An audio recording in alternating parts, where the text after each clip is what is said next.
Fire.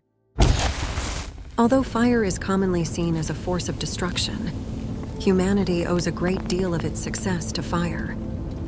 Today, we will go back in time and uncover what exactly we did with fire that shaped us into modern humans.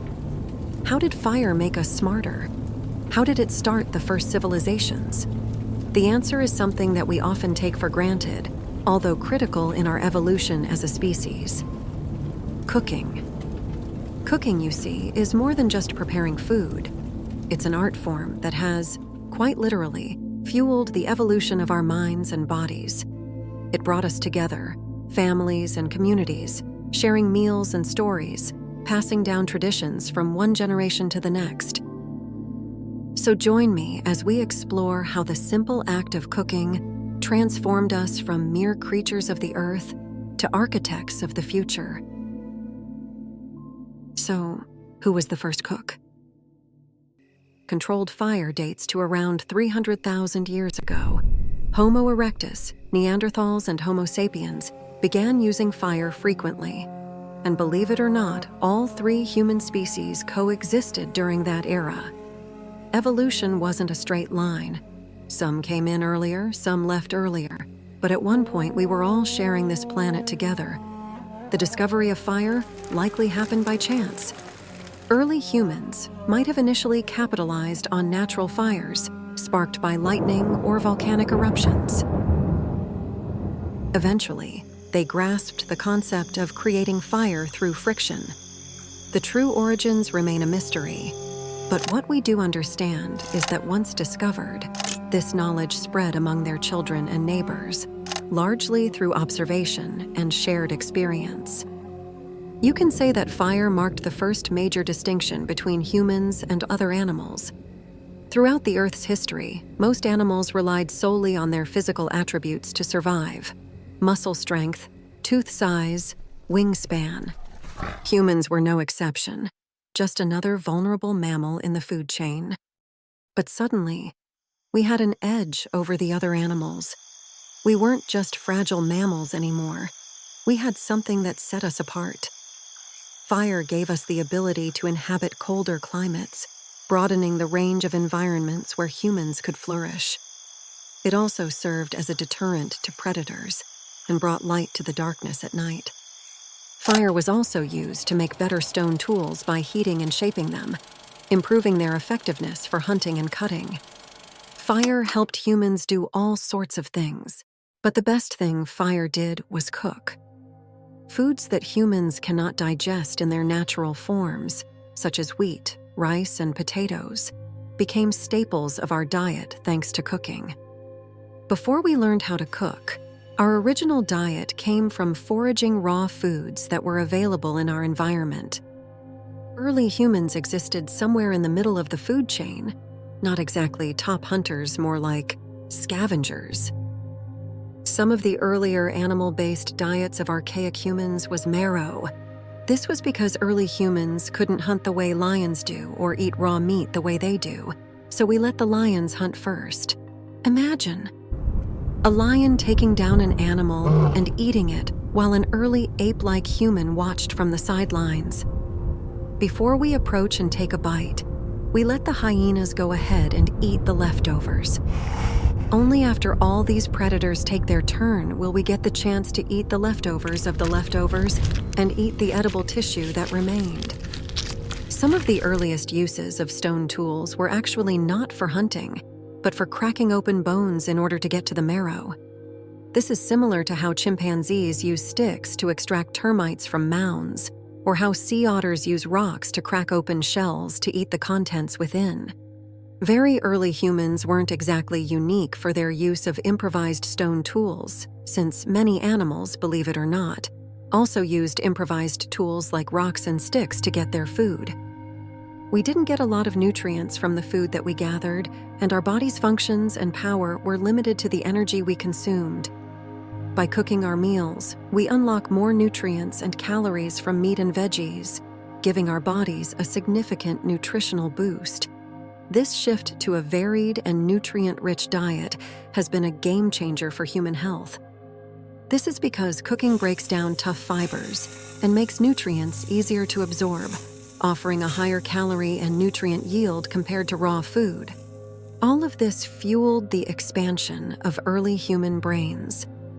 Now you might wonder, how did this happen? Before mastering the art of cooking, our ancestors required larger intestines, akin to those of cows and horses, to digest raw food, consuming substantial energy in the process. However, once cooking made food easier to digest, there was no longer a need for such large intestines. This surplus energy was then redirected to other areas instead of the intestine. The brain, being one of the largest consumers of energy, took that energy for itself. Think of it this way: the group of humans who cooked and those that didn't cook started to differ. Over the course of several millennia, those who embraced cooking saw a notable shift. Some developed smaller intestines and larger brains, while others retained their larger intestines. In the grand scheme of things, natural selection favored the former group, as they possessed enhanced skills for survival. New skills and new tools that came from their newfound capability of sharper thinking thanks to their bigger brains. While larger intestines might seem handy for digesting more food, they became somewhat redundant, considering that cooking makes it very easy to digest food, eliminating the need for a powerful intestine. In the past, the appendix was part of a larger pouch called the cecum. Herbivores use these large pouches as a fermenting vessel for bacteria that help break down cellulose into usable sugars. This organ was what our appendix used to be long before we evolved into Homo sapiens. This change in appendix and intestine size was proof showing the evolution of our diet. Additionally, thanks to cooking, we had a new selection of food to choose from. In the past, we were limited to searching for raw foods we could digest. Humans couldn't even eat and digest raw meat yet, but thanks to cooking, we can now eat a wide array of animals. Another evolutionary change thanks to softer cooked food is the decrease in tooth size. Humans no longer needed strong teeth to chew through food. Now, you might think this would make us less formidable compared to other creatures, given that strength often correlates with sharper teeth. However, the reality is quite different. Cooking revolutionized our food processing, making it simpler to chew and digest food. While chimpanzees spend hours each day gnawing on raw food that are harder to chew, we humans can get by with just a fraction of that time. This newfound efficiency afforded us extra hours, time that could be spent resting or hunting that leads to more food stores, thus bolstering our chances of survival by ensuring a steady food supply. Cooking even killed germs and parasites that infested food. So while other animals grew to become more resilient to germs and parasites through their evolved organs to combat them, we grew to be less resilient on these powerful organs and more reliant on fire. The trade-off, however, is worth it, since fire made humans extremely competitive as a species. Now we learned how cooking and fire helped us evolve to modern humans. But how did they start the first towns and cities? Cooking and food sharing influenced social structures as well, by fostering cooperation and interdependence among early humans. The act of cooking encouraged collaboration within communities, as individuals relied on each other for food preparation and protection. Sharing those cooked meals wasn't just a matter of convenience, it brought people together. Picture gathering around a fire, sharing stories and food. That kind of sharing likely helped early humans develop language and build strong social bonds.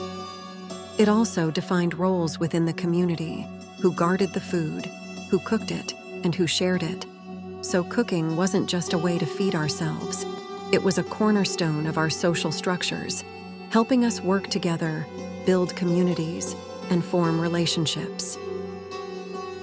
Through cooking, humanity unlocked a transformative chapter in our history: the agricultural revolution. Consider grains, like rice and wheat, These foods, in their raw form, are pretty tough for our bodies to digest. But through cooking, complex carbohydrates in these grains get broken down into simpler forms that our bodies can handle. That's a big deal because it means we don't have to rely solely on hunting and foraging anymore. Instead, we can grow our own food through farming. We realized that we could now have a constant supply of food and a land we could call home without having to migrate so often to look for food. Cooking was the gateway to farming, and farming was the gateway to the first towns and cities. Once we could grow our own food, we started settling down in one place instead of constantly moving around. This led to the concept of land ownership and territory. People began gathering in communities, sharing the same land and resources. And when you're all living off the same land, it makes sense to stick together and protect it. This sense of unity helped us fend off predators and other groups who might pose a threat. Essentially, agriculture laid the foundation for the world's first urban centers. It didn't just give us a reliable food source, it kick-started the birth of civilizations. Think settled communities, booming populations, better infrastructure, and huge leaps in culture and tech.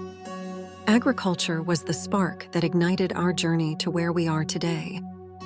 It created some of the first political units, starting with tribes that later on became kingdoms and empires. All of this was possible due to the agricultural revolution, and farming wouldn't have evolved without learning how to cook these foods that we could plant in large proportions. Now, when you piece it all together, it becomes clear. That fire and the art of cooking are the architects of civilization itself.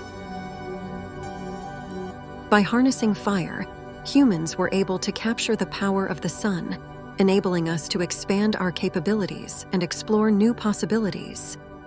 We created new tools, weapons, machines.